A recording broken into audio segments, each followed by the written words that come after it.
First you must understand a little bit about my own self, and let me make an admission, and which is not a very good admission to make. I'm a bit of a maverick when it comes to management.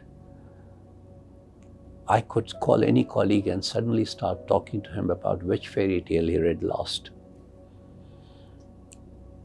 And obviously, if it perplexed them, they would get totally amused at my question, but I have a purpose behind it.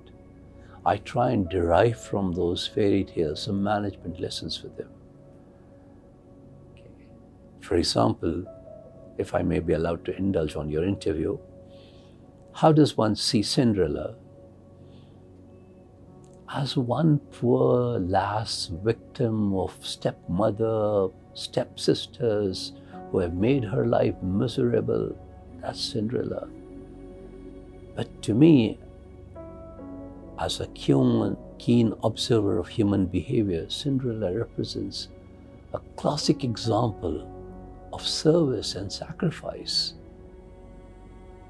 A person who believes that there is greater good lying outside this house.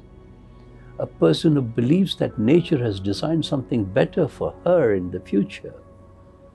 A complete faith, despite the distress that she goes through every day, that good will happen to her, the fairy godmother will come. Okay, so the challenges that we face today in an organization, take them as elements of training for you to sacrifice certain elements of your own in order for greater goodness. See, people, including my own self, okay, when I use people, it might seem that I'm pointing a finger. No, it is about collectively, we as a nation. We want to achieve extraordinary things through ordinary efforts. It doesn't happen in life. You have to put in extraordinary efforts in order to arrive at extraordinary results. And what does that demand? What does extraordinariness demands? It demands the element of sacrifice. The willingness to step back for others. The willingness to take less today for better future of the next generation. We all talk about China as our friend. What have we learned from China? I must say very regretfully, very little. In fact, nothing.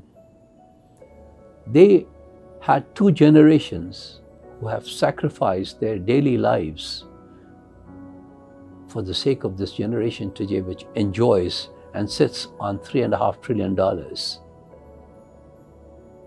So to expect things to happen, there's no magic wand to have economic progress. You have to struggle, the struggle element.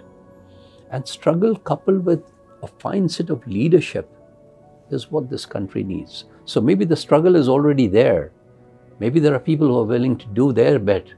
I think we need to have somebody harmonize these efforts with a noble intent so that is so visible to the people that they rally around. We need a Pied Piper.